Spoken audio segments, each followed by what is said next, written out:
কষ্ট করব আমি, আর উনি সুখ করে বসে বসে খাবে, আর আমি না খেয়ে থাকবো। এরকম তো হতে দেয়া যায় না। এর একটা ব্যবস্থা করতেই হবে। অনেক দিন আগের কথা। সুন্দরপুর জঙ্গলে বাস করত এক দুষ্টু শিয়াল। সে সারাদিন শুধু ঘুমাতো, আর রাত হলে সেই জঙ্গলের পাশের গ্রাম থেকে হাঁস মুরগি চুরি করে এনে খেত। এতদিন হাঁসের মাংস খেতে খেতে জিহ্বায় অনীহা ধরে গেছে। আজকে একটি মুরগি চুরি করে আনতে হবে। রাত তো অনেক হলো। দেখি আজকে কোন বাড়ির মুরগিটা আমার কপালে আছে। এরপর শিয়াল রাতের বেলা সেই গ্রামে যায় মুরগি চুরি করতে।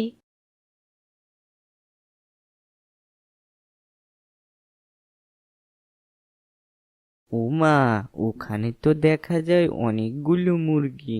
যাই, ওখান থেকেই একটা চুরি করে নিয়ে আসি।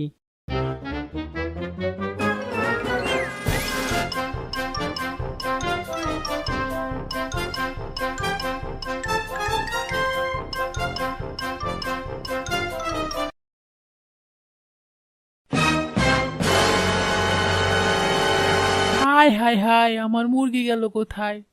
মোটু কাকির চিল্লাচিল্লিতে তার প্রতিবেশীরা ছুটে এলো কি হয়েছে তা দেখার জন্য। কি কাকি চিল্লাচিল্লি করতাছো কেন? কি হইছে? আর বলিস না, আমার মুরগি চুরি করে কে জানি নিয়ে গেছে। আমার স্বাদের মুরগি। এইটা নিশ্চয়ই শিয়ালের কাজ। শিয়ালের যন্ত্রণায় দিন দিন অতিষ্ঠ হয়ে যাচ্ছি। এর তো একটা বিহিত করা লাগে। তুই ঠিকই বলছিস, এভাবে তো চলতে দেওয়া যায় না। তা কি করবি তোরা শুনি?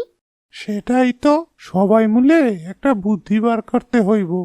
অন্যদিকে সেই জঙ্গলে বাস করত এক বাঘ। সে ছিল খুবই পরিশ্রমী আর বোকা। সে সারাদিন শিকারের জন্য জঙ্গলে ঘুরে বেড়াতো।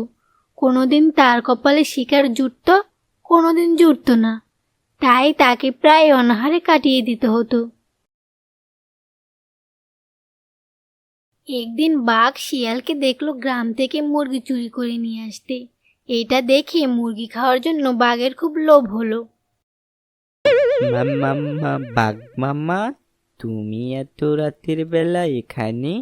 শালার বেটা, আমাকে না জানিয়ে তলে তলে মুরগি চুরি করে খাও, তাই না? বাঘ মামা, তুমি কিন্তু আবার কাউকে বলো না, হ্যাঁ?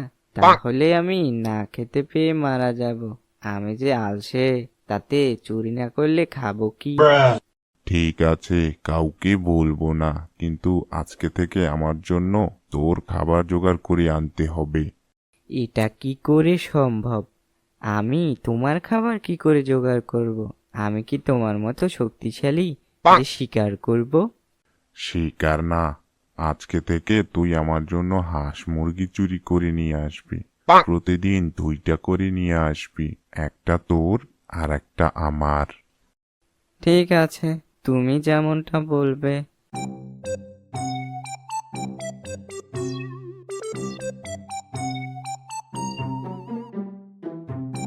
না, এরকম তো চলতে দেয়া যায় না। কষ্ট করব আমি, আর উনি সুখ করে বসে বসে খাবে, আর আমি না খেয়ে থাকবো। এরকম তো হতে দেয়া যায় না। এর একটা ব্যবস্থা করতেই হবে। আমাকে ভয় দেখিয়ে আমার খাবার কেড়ে নিয়ে খাওয়া, তোমার একটা ব্যবস্থা করতেছি আমি। মামা, তুমি রেডি হও।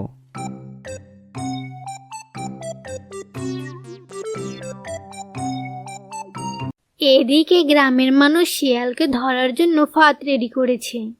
শিয়াল সেটি দূর থেকে দেখতে পেল। আমার জন্য ফাঁদ তৈরি করা? আমাকে ধরা কি এত সহজ? না না না না, আমাকে তো ফাঁদে পা দিলে চলবে না। কি করা যায়? একটা আইডিয়া বের করতে হবে। পেয়েছি, শালার বাঘকেই আজকে পাঠাবো বুদ্ধি করে।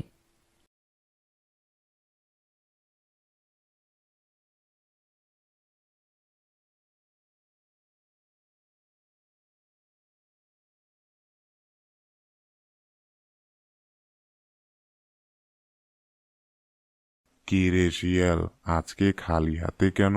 আমার খাবার কোথায়? ক্ষুধায় তো আমার পেট চোচো করতাছে। আমাদের জন্য একটা সুসংবাদ আছে বাঘ মামা। আমাদের জন্যে আবার কি সংবাদ? আজকে যখন আমি মুরগি চুরি করতে যাই তখন গ্রামের মানুষ আমাকে হাতে নাতে ধরে ফেলে।